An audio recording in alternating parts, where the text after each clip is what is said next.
I do get on TikTok, and most of the people I have followed off and on, their TikToks have been taken down if they have anything about Trump. Does that bother you?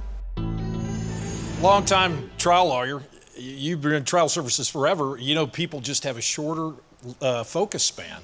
And when you get into the different demographics, you've got, younger people, Gen Zs, that are only looking at their phone. They're only looking at that TikTok, or they're only looking at, whatever their recent podcast is. And I think a lot of people, you're seeing it, aren't following the legend news. They're following some individual podcast that's only their point of view. I think that's a problem. Well, the statistics are very disturbing about the high percentage of young people who get 100% of their news from TikTok. Right. And it's not being fact-checked. I'll tell you what, we put up promos on the social media platforms about the interview for people to watch, and we submitted a promo to TikTok. And they said, well, we need to review this to see if it's consistent with community standards. And it was just the promo here. I mean, it wasn't saying let's go stomp baby kittens to death or anything. And usually, now I don't do a lot of this myself, it gets put up, but usually the review is like 10 seconds because they run it through like an algorithm or something and make sure it doesn't have something in it that shouldn't be there. And an hour later, which is usually like 2 seconds or 10 seconds, an hour later, the message came back rejected. They would not put it up.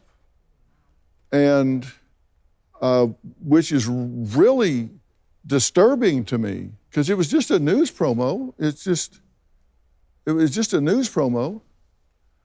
And it's not like I'm a known conspiracy wacko or something. And I've got 7 or 8 million followers there, so it's not like I'm an unknown person to them. But they wouldn't put it up because it had Trump in it. They didn't even know if it was pro or con. It had Trump in it, they wouldn't put it up. That's concerning to me. But we put it on there because we wanted to get young people, hey, watch this and find out who this really is. Maybe you'll hate them. And so at least you'll know it'll be based on fact. So, but yes, ma'am, stand up, we'll get your microphone. Mm-hmm. Hi, I'm Karen. I was just thinking about when they ran the first time together, or the second time, and President Biden won. I have a lot of Republican friends and a lot of Democratic friends. I'm kind of neutral, but they talked about good versus evil. And I thought, well, we're not really in a Disney movie, so I don't understand. You may not like him, I get that, but now, 4 years later, the same people I know that have said these things say, I'm really upset with my 401k, I'm upset when I go to the grocery store, and they're all voting for Trump now. So and on the TikTok thing, I do get on TikTok, and most of the people I have followed off and on, their TikToks have been taken down if they have anything about Trump. And I just think this is bias, and so that doesn't help his case at all. They just see one side. Yeah, does that bother you, that they're taking stuff down because it has that in there? What do you want to say? We have 30 seconds before break, so say your name and then talk real fast. April, my only thing is it doesn't allow us to see the genuine him. So watching your interview today, I think it actually gave me an interpretation that I've never had of him before, and us not seeing him more, it actually kind of hurts people on judging him. I guess if that's what the media wants to do, then they're doing a very good job at it. Yeah, you bet. I'm Callie, and I enjoyed the interview. I guess in relation to the last question about why people are not as invested, I wonder if it has to do with having less belief in democracy and with some of the issues that former President Trump was raising with free and fair elections, trusting the media, and the judicial system. All of those are kind of pillars of democracy. Mm-hmm. And I was left wondering, I guess, how President Trump is going to address the flaws in our democracy. Yeah. You know, another theory that I've heard is a lot of these Gen Zers have told me that they feel like they'll never be able to get where their parents are. They're not going to be able to earn enough money to own a home. They're not going to be able to get to that level. And so they've just kind of checked out. And if that's the case, we have a real problem. That shouldn't be the case. Okay, next, who has the microphone? Just take it to the next person. Both of you, hand it to somebody and be ready. We'll go to you next and then you next. Okay, go. Hi, I'm Carmen, and you did phenomenal on your interview with Trump. Thank you. By the way, I just want to add that I am in Gen Z, and I'm actually engaged in the upcoming election, and I think there are many people in my age group that are as well. It's just they have a different way, including myself, have a different way of going about it in research. I guess the generations prior would go to, I would say, Fox 4, CNN, etc.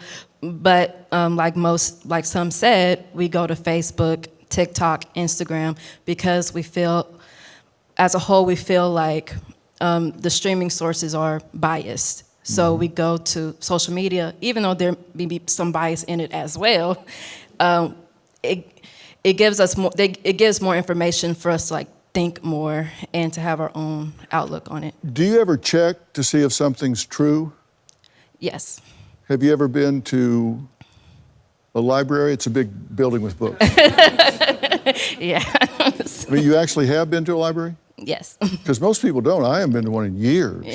Because really, once you get it, electronically, it's difficult. Hand your mic to him, and then you go. Dr. Field, Mike Satterfield, I am asking, because the country is so polarized and divided, what is your hope from the interview that would help us make conscientious voting and objective voting without personality getting in the way of the platform and the issues you triumphantly pointed out to President Trump? Well, I'm glad you asked that question because, everybody says, get out and vote. And that's not what we need to do. We don't just need to get out and vote. We need to get out and make informed votes, not just vote. And this starts from the bottom up. And I mean, I don't care what the job is, even if it's your dog catcher. If you've got people in your neighborhood getting bit by dogs, then you need to kick that dog catcher to the curb and get somebody that's out there doing the job, taking care of the animals. And you can't know that if you don't check to find out. If you got a judge letting all the criminals go, then you need to get that judge off the bench and get another one up there that he or she will actually hold them accountable. Find out if people are doing their jobs. These are not legacies, they're privileges. And if they're not doing their job, we need to kick them to the curb and get somebody that will. That's how we need to do it. Yes, sir. Dr. Phil, Mark, my question is more of, you're America's doctor, and so in watching Trump, he's really hard to follow. Like you said, he's a bull. And so the question is, if we're raised on it's not what you say, but how you say something, how are we to listen to him and not get polarized by his words or even triggered or bothered and really kind of get to the heart of what he's saying when he says the same thing 18 different times with one question? Right. And, I think there's a loop that people get in because they think, this is what's getting the crowd riled up. But, there's a difference when people get into the polling booth and people say politics are local. No, I don't think so. I think politics are personal. People get in and say, okay, what's this mean to my family? What's this mean to my ability to feed my children, to keep my roof over my family's head? And that's what these politicians need to figure out is people are asking, what's this going to do for me and my family? And that's not being selfish. You got to take care of yourself before you can take care of others. I mean, look at Maslow's hierarchy. First thing is survival. And then you work up to self-actualization where you start taking care of other people. But you can't give away what you don't have. If you aren't healthy, if you don't have yourself taken care of, you can't reach out to somebody else. Yes, sir. Great interview. Saw a side of him I hadn't seen before. My name is Keith. I know your name's Keith. We've I got to still, quit meeting this way. yes, sir, I know it. I'm that bad penny. I keep showing up, Good. so. Just keep showing up. I still have a problem with voting for somebody for president that is a convicted felon. And I don't know how to overcome that. That is what? That is a convicted felon. Yeah. That's trouble for me. I don't think that somebody in that capacity should be allowed to run for president, but the rules are the rules. Well, that's right. And in fact, that goes to our first question on the poll. Let's look at that. The first question was asked, I would vote for a convicted felon for president of the United States. 91% say yes. And then Keith and a few stragglers say no. So 91% of the people say yes. And I don't know if that's because they think that's kind of a bogus conviction or if they think it's a white-collar conviction or something. That's something we need to drill down more on. But 91% of the people say they would. We'll see. Most Okay. prisoners can't vote. Right. Well, and you can't vote from prison.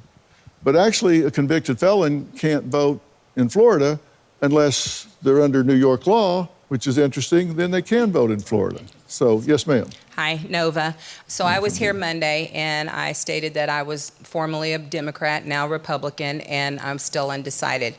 Great interview. I think you did a wonderful job getting him to be a little more personable.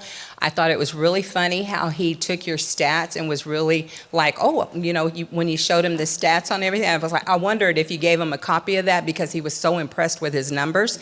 But I am swayed. My mindset towards him since I saw the court, when y'all talked about the court hearing and all that, yes, I don't feel like that was fair for him. But at the same time, suck it up, Buttercup. That's what a lot of Americans go through as far as the indigent people. I mean, lots of innocent people they get found guilty and they're not. Yeah. How I feel about when you talked about revenge, I feel like he had his fingers crossed in his pocket and said, you know, so that's concerning for me. I'm a little concerned about what he will do. It's a process. We know what the issues are in America. Yeah. What is his platform to take care of the issues? And I think he's getting overshadowed by all the court issues. Yes. Tell us immediately what your plan is. What's your new plan? Don't do what you did the last time. Yes, sir. Go. Preston Sklar, yes, sir. 1 minute left. Okay. Between the uphill battle that Trump's going to be facing with regards to even getting inaugurated and then fixing the country, right? I think you hit a couple questions to him in that interview, which was specifically, how are we going to be the light on top of a shining hill? In order to be a hero, how are we going to represent America in the original values that it had? And what that specifically was, and I'll make this very plainly, and I think you agree with it, is that it was a God-given country, and the values that we have is God-given. So when we say that there's only one man who can do this, that there's only one plan that can happen, Dr. Phil, there's no man that can do this but God. All right, well, we are live and we're out of time, so we're going to stop right now. I want to thank Rod, Lonnie, and Greg for being here tonight. I also want to thank you all for watching. I hope you took something away from tonight's broadcast that maybe you weren't expecting. Thanks for watching.